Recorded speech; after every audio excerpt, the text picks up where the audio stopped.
भक्त की गर्दन यदि श्रद्धा से झुके तो ठीक, अगर जबरदस्ती से झुका दिया तो तुम झुकाने लायक नहीं रह जाओगे। भी ध्यान रखना, हरि आश्रय, सत्संग हरि आश्रय देता है, बहुत बड़ा बल हरि है, मान लो। एक दिन आपसे कह रहे थे कि जब आपने देखा नहीं उनको, उनसे बात नहीं हुई, तो आप उनके जनों से बात सुनकर उनकी तरफ चल पड़े, इस बात से हरि आपके ऋणी हो जाते हैं, भगवान इसी बात से ऋणी हो जाते हैं। बस ये बात आप हृदय में बैठा लीजिए। जैसे लोग प्रश्न करते हैं ना कि हमने भगवान को देखा नहीं, भगवान को हम कैसे, किसी की बात तो मान लो ना, आप मान लो, वो तो आपके अंदर भी बैठे हुए हैं, वो आपको इतना प्यार देने लगेंगे, जहां कोई सहायक नहीं होगा वहां हरि आपको दिखाई देंगे। देख लेना, बिगड़ी ऐसे क्षण में बन जाती है, ऐसा लगता है गला कटा तो वो तलवार गले तक आएगी, हार बनकर सुगंधित फूल बन जाएगी, पर गले तक आने आने तक तुम्हारी निष्ठा देखी जाएगी। नहीं नहीं, बस मेरे हरि का यही विधान, वो आते आते हार बन जाएगी, वो तलवार तुम्हारा गला नहीं काट पाएगी, क्योंकि गले में हरि नाम चल रहा है। मान लो हमारी महालक्ष्मी चरण चापती रहती, क्या चाहिए तुम्हें, क्या चाहिए? आप सच्ची बात, ये क्या मतलब, कितनी मलिनता छा गई है। हम इसको मार देंगे तो 2 लाख रुपए मिल जाएंगे, ये कर देंगे तो, अरे भैया अगर तू हरि नाम जपेगा तो इसकी कीमत नहीं है, कीमत नहीं, अमूल्य वस्तु है, इसके ब्याज में तू कुबेर बन सकता है, मूल्य तो कभी खत्म होता ही नहीं है, ब्याज में तो ब्रह्मा बन सकता है, बनना तो चाहे। भक्तजन तो कहते हैं नहीं चाहिए मुझे ब्रह्मा का पद, परमेष्ठी पद, नहीं चाहिए सम्राट पद, नहीं चाहिए योग की सिद्धियां, मुझे प्रभु आपकी दास्ता चाहिए। ये बात कितना महासुख होगा उस भक्त को जो इन बातों को कह रहा है, नहीं चाहिए मुझे मोक्ष सुख नहीं चाहिए। वो ऐसे थोड़ी कह रहा है, श्रद्धा से नहीं कह रहा, अनुभूति से कह रहा है, मुझे नहीं चाहिए ये सब, इनमें वो सुख नहीं है जो आपके चरणों के समीप रहने में सुख है। नहीं सत्संग भजन नहीं हरि को, श्रवण न राम कथा अनुरागी, सुत बीतदार भवन ममता निसि सोवत अति न कबहु मति जागी। अरे तेरी बुद्धि सो रही है, जगा दे। पुत्र में, रुपया में, स्त्री में, मकान में, इसमें सबकी ममता होती है, सबकी, जितने सृष्टि में पैदा हुए, केवल सत्संगी की नहीं होती। जो असली सत्संगी है उसकी ममता प्रभु के चरणों में होती है, क्योंकि वो जानता है सब रूपों में प्रभु ही है, ये सब पसारा प्रभु का ही है, इसलिए ममता उसकी प्रभु के चरण। एक अहमता ममता, ये जग में है दुख जाई, ये जब श्री जी की ओर लगे तो होत परम सुख। जाग जा, बिना जागे दुख दूर नहीं हो सकता। जैसे स्वप्न में हम देख रहे हैं कि समुद्र में डूब रहे हैं, अब जागृत में आसपास सैकड़ों नाव लगा दे तो बच जाएगा क्या वो? क्योंकि वो तो सो रहा है और वो स्वप्न में देख रहा है। अब हम नाना प्रकार के तैराकों को बाहर तैनात रखें तो उसको कोई सुख मिलेगा क्या? क्योंकि स्वप्न में उसको अगर सुखी करना है तो एक उपाय, जगा दे, जगा दो तो ना समुद्र रह गया ना डूबना रह गया। ऐसे ही संसार में मोह से ऐसे ग्रसित जीव है, भाई इतना ही सुखचार है, और उसी स्वप्न में वो दुख से निवृत्त होना चाहते हैं। अब हम बाहर से उनकी कामनाओं की पूर्ति करने वाली बात करें तो क्या वो सुखी हो जाएंगे क्या? इसीलिए कोई साधु जो भगवत मार्ग का पथिक है वो कभी सपोर्ट नहीं करेगा जाओ ऐसा, वो जाओ ऐसा ही है जैसे उस स्वप्न में समुद्र में डूब रहा है, बाहर से हम जल जहाज नाव तैराक सब लगा रहे हैं, लेकिन वो नहीं सुखी होगा, क्योंकि उसके सुख का कारण तब बनेगा जब स्वप्न हटे। स्वप्न तब हटेगा जब वो जागे।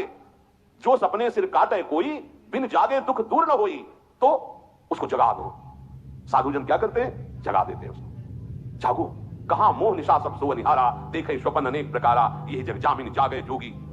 योग भगवान से जो तुमने वियोग कर रखा है, तुम जगो, जीव ही जगोगे, तुझे ही जाने जग जाए हेराई, जागे जथा स्वपन भ्रम जाई। कोई नहीं यहाँ।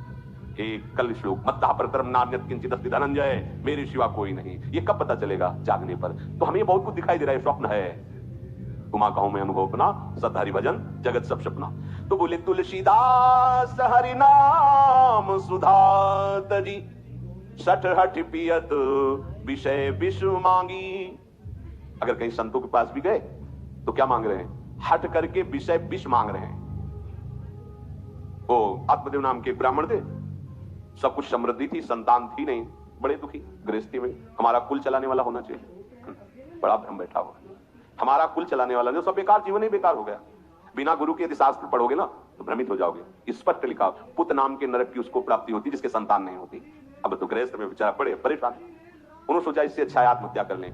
बहुत संतों के पास जाकर के यज्ञ करके सब अपनी कामनाओं की पूर्ति चाहते, दान पुण्य दे करके। उसने भी जितना उपाय हुआ किया, नहीं हुई संतान, मरने के लिए हो जंगल में। उधर से एक सन्यासी जी आ रहे थे, देखा साधु तो ब्राह्मण तो थे, उठे प्रणाम किया, देखा उनको उदास क्यों हो? उनका महाराज उदास ही नहीं, मैं तो आत्महत्या करने आया हूं यहाँ जंगल में। अरे ये तो महापाप है, आत्महत्या तो बड़ी दुर्गति का कारण है। बोले महाराज अगर आप बचाना चाहते हो तो आप कृपा करो। क्या क्या चाहते हो? बोले हमारे पास सब कुछ है, बेटा नहीं, बेटा नहीं दोगे तो हमारा जीवन बेकार। तो उन्होंने अंतर्दृष्टि से देखा और कहा 7 जन्म तक तेरे पुत्र नहीं भाग्य में तेरे लिखा है। तो उसने कहा फिर तो अभी मरते हैं, आत्महत्या करते हैं, 7 दिन, 7 जन्म के बाद हम 7 दिन नहीं जिएंगे, हमें पुत्र चाहिए। संत का दयालु। देखो जिनके पास तपस्या और भजन का धन होता है, जब भगवान अधीन है तो कुछ भी कर सकते हो, कुछ भी कर सकते। प्रारब्ध मिटाना कोई बड़ी बात नहीं। प्रारब्ध जानते कोई देवता थोड़ी है, तुम्हारा पीछे का किया हुआ कर्म है। और इधर चोर का भजन है, भजन के प्रभाव से कर्म को नष्ट करने में देर थोड़ी लगती है। ये तो अच्छे शुभ कर्म करो तो तुम्हारा प्रारब्ध बदल जाएगा। भजन का प्रयोग प्रारब्ध बदलने के लिए थोड़ी है। पर वो ऐसा हट किए तो उनका देखो हट करने से लाभ नहीं मिलता है। उनका हमें उपदेश नहीं, हमें पुत्र चाहिए। अगर आप भगवत प्रेरित होकर यहाँ आए हो तो आप हमें, तो उन्होंने तपस्या के बल से फल की रचना की। तो जाओ अपनी पत्नी को ये फल पवा दो और इससे निश्चित पुत्र होगा। बहुत प्रसन्न, अब कामना पूर्ण थी तो देख लो प्रभाव, देखो कामना का। प्रसन्न हुए आए, धुंधुली नाम था उनकी पत्नी, नाम भी बहुत बढ़िया था, धुंधुली। वो कहा कि देखो ये फल खा लो, तुम्हारी संतान हो जाएगी। बहुत मीठी बात बोलती थी, मृदुभाषी, कपट हृदय, अलग अलग क्षेत्र होता है, हृदय कपट और मुख में मीठी बात। बहुत संभल के व्यवहार करना चाहिए ऐसे लोगों से। मधुरिया बानी, मीठी, क्या मृदुभाषा नहीं। प्रीतम आप चिंता मत करो, फल ऐसे थोड़ी खाया जाता है, नहा धो के पवित्र होके फिर। हाँ उनका ये बात, आप अपने काम में लगो, हम पा लेंगे ऐसा। अब आपको विश्वास नहीं, बोला विश्वास तो इसमें क्या विश्वास, आप भी तो चाहती ना पुत्र हो। बोले हाँ। वो जो ही गए सो अपनी बहन को बुलाया और कहा सुनो अभी तो हम 4-5 रोटी कढ़ी चावल सब पा लेते हैं, पूरी खीर पुआ, तो गर्भ रहेगा तो पेट तो उसी से भरा रहेगा, तो हमारा भोजन रुक जाएगा। हाँ ये तो बात है, जब पेट बढ़ेगा अगर घर में आग लग गई तो फिर भाग नहीं पाएंगे तो हम जल जाएंगे। ये निगेटिव सोच वाले लेते। और पंडित जी तो इसी बात में लगे कि गर्भ रह जाए तो क्या करें, तुम्हारा हम खाएंगे तो है नहीं पक्की बात, पर करें तो क्या करें। पंडित जी को कैसे समझो, उनका देखो एक बात है, हमारे गर्भ है, हमारे कई लड़के हो चुके हो, गरीबी है ही है हमारे यहाँ, तुम कुछ पैसा दे देना और ये नाटक करना कि मैं गर्भवती हूँ, बच्चा समय होने पर हम पहुंचा देंगे, हम घोषित कर देंगे हमारा बच्चा मर गया। तो पंडित जी को तुम नाटक में बताते रहना कि गर्भ है, बच्चा हो जाए। पंडित जी कहते ना बच्चा हो गया है, तो बोले दूध पिलाने की समस्या आएगी। तो बोले ये तुम कह देना कि पहला बच्चा है, हमारे वक्षा स्थल में दूध नहीं, हमारी बहन का था तो मर गया बच्चा, तो उनको बुला लेती तो बात बन जाए, बढ़िया बात हो गई। परीक्षा के लिए फल गाय को खवा दो, गाय को खवाया, ठीक समय पर गोकर्ण जी प्रकट हुए, दिव्य तेजो में बालक, कान केवल वो गाय के, बड़े ही विद्वान और भगवत संत के द्वारा। कहा था 7 जन्म तुम्हारे भाग्य में बच्चा नहीं तो नहीं है, देखा गाय के वो गोकर्ण जी प्रकट हुए। उधर उनके जो बच्चा पैदा हुआ उसे ही नाटक के द्वारा पहुंचा दिया गया, वैसे ही पूरा जैसा पहले पक्का हुआ। अब उसने कहा कि हमारे तो स्तनों में दूध नहीं, हम अपनी बहन को बुला ले, उनका बच्चा मर गया। हाँ हाँ हमारा बच्चा स्वस्थ होना, आप बुला लो, उसको हम धन भी देंगे, वो हमारे बच्चे की सेवा कर। अपने नाम से जोड़ करके उसका नाम रखा धुंधकारी, धुंधुली और धुंधकारी, अज्ञान का साक्षात स्वरूप। और जैसे ही वो अवस्था बढ़ती गई तो उसके पाप आचरण बढ़ना शुरू हुए। बच्चों के साथ खेलता, खेलते हुए बच्चों को उठा लेता और कुएं में डाल देता, मतलब घोर अत्याचार। गोकर्ण जी हर समय भजन साधन शास्त्र स्वाध्याय। जब और बड़ा हुआ तो माता जी को अपने डंडों से रोज पूजन करता, पिताजी को गाली लात थप्पड़। पिताजी तो रो पड़े। गोकर्ण जी से कहा कि बेटा हमारी गाय से प्रकट हुए पर भरोसा आप ही का है, बचा सकते हो। तो बोले पिताजी जाओ यहाँ से, भाग जाओ यहाँ से, एकांत जंगल में जाकर भगवान श्री हरि का भजन करो। उन्होंने 2 श्लोकों में उपदेश किया। दूसरा श्लोक है धर्मं भजस्व सततम त्यज लोक धर्मान सेवन सदा साधु पुरुषं जहि काम तृष्णाम अन्यस्य गुण दोष चिंतन मास मुक्त्वा सेवा कथा रस मोह नितराम पिबत्वम। हे पिताजी अब तुम लोक धर्म का त्याग करके भागवत धर्म को स्वीकार करो, एकांत में जाकर साधु महापुरुषों के संग से उनके उपदिष्ट उपदेश के अनुसार आचरण करो, प्रभु की लीला कथा सुनो, ना कोई कामना ना कोई तृष्णा, किसी के गुण दोष का वर्णन मत करना और सदैव भगवत सेवा भावना में रहना, इसी जन्म में तुम्हें भगवत प्राप्त। वो तो उधर गए, इतनी पिटाई की उसने मां की, मां कुएं में गिरकर आत्महत्या कर ली। फिर तो मनमानी आचरण, कुछ वैश्याओं को रखा और चोरी करके लाया। वैश्याओं ने सोचा किसी दिन पकड़ा जाएगा ये और हम, तो उसके हाथ पैर बांध दिए, चारपाई में ला के मुख में अंगार, वो मरा भयानक प्रेत। कामना ने क्या किया, सर्वनाश। किसी को हरि विमुख होकर कभी सुख मिल सकता है?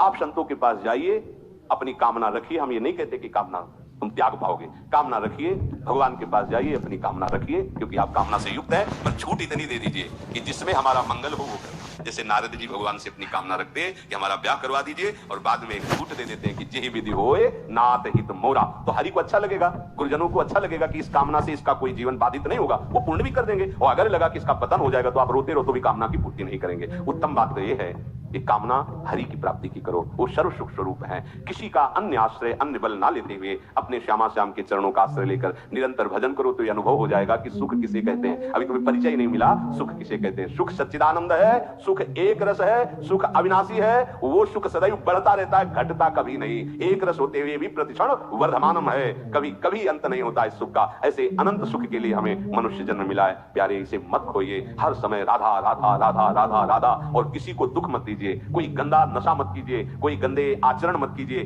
गंदा भोजन मत कीजिए जिससे अन्य जीवों को कष्ट हो। ऐसा कोई भोजन स्वीकार मत करो। इसी जन्म में आप देख लेना, इसी जन्म में आपको वो वस्तु मिल जाएगी, निहाल हो जाओ। हम किसी पक्षपात की बात नहीं करते। अगर इस छाती को बचपन से अभी तक ऐसा हम कह देते कि भाई आगे कुछ भी हो, कोई भी हमारी गलती हो, हम ये मान सकते हैं, पर हमें ये पता चला कि बचपन से आज तक चलता ही रहा, कभी शांति नहीं मिली, भागता ही रहा, पर कभी विश्राम नहीं मिला। हम ये आपको कह रहे हैं कि जैसा प्यार प्रभु वैसा अन्यत्र कहीं कभी कहीं नहीं मिला। और प्रभु के प्यार का मूर्तिमान स्वरूप हमारी प्यारी जू निहाल कर दिया प्रभु ने, प्यारी जू के चरणों का आश्रय और उनका परिचय देकर। पूछो बस, यहाँ वाणी मौन हो जाती है, प्यारी जू तो प्यारी, वो हम ही नहीं, आप सब महाभाग्यशाली है। वृंदावन आए, राधा किशोरी जी के घर में आए और उनकी चर्चा सुन रहे हैं, उनके सिद्धांत सुन रहे हैं। कहीं ना कहीं आपके अंदर उनकी तरफ बढ़ने की इच्छा भी है, ये बहुत बड़ी बात है। बस इस इच्छा को, इस आशा को इतना बढ़ा लो कि कोई इच्छा न रह जाए, कोई आशा न रह जाए। हर समय निरंतर नाम जप करते रहो। तुलसीदास हरिनाम सुधा तज, भगवान नाम तज कर विष मांगते हो। सुकर श्वान सगाल सरिस जन, जनमत जगत जननी दुख लागी। ए काहे को ऐसी गालियां सुनोगे? ये गालियां है, ये सुअर कुत्ता की तरह जीवन व्यतीत करते हो। धिक्कार तुम्हारी मां को जो तुम्हारे जैसा पुत्र जन्मा। अपनी इंद्री की पुष्टता के लिए दूसरों को मार देते हो, चाहे रसेंद्री चाहे जनेंद्री। इंद्रियों की पुष्टता के लिए जानवर जैसा बर्ताव करते हो। कैसा तुम्हारा जीवन है? केवल एक क्षण के सुख के लिए दूसरे को जला दिया, काट दिया, मार दिया। चाहे रसेंद्री का सुख चाहे जनेंद्री का सुख, एक क्षण के सुख के लिए उसका गला काट दिया, उसको राम के खा रहे हो, उसके साथ भोग किया, उसको काट के फेंक रहे हो, उसको जला रहे हो। क्या तुमसे तो अच्छा सुअर कुत्ता है कि वो अपनी योनि के अनुसार बर्ताव कर रहा है। तुम मनुष्य योनि होकर ऐसे गंदे काम करते हो। सुधर जाओ। कैसी मलिनता छा रही है, कैसी मलिनता। अगर उनको शब्दों से बोले तो बहुत बुरा लगेगा। इस शरीर में क्या है? अगर यहां से चमड़ी हटा दी जाए तो यहां मलाशय है, मल भरा हुआ है, मूत्राशय है, उनके द्वार है। संसार का सबसे बड़ा सुख यही माना जाता है, ये मलमूत्र का भांड शरीर चिकना रहे, स्वस्थ रहे और इसी को भोगने को मिले, बस यही तुम्हारी पूर्णता है। ऐ सुखरास स्वरूप भगवदंश, तू इस प्रकृति के रचे हुए खेल में कभी तृप्त नहीं हो सकता। विचार करके देखिए आपका मन कहां आपको फंसा रहा है। मल है तो मल द्वार है, मूत्राश्रय है तो मूत्र द्वार है। शरीर में कौन सी खास बात है? पूरा जीवन इस शरीर का केवल नाना प्रकार से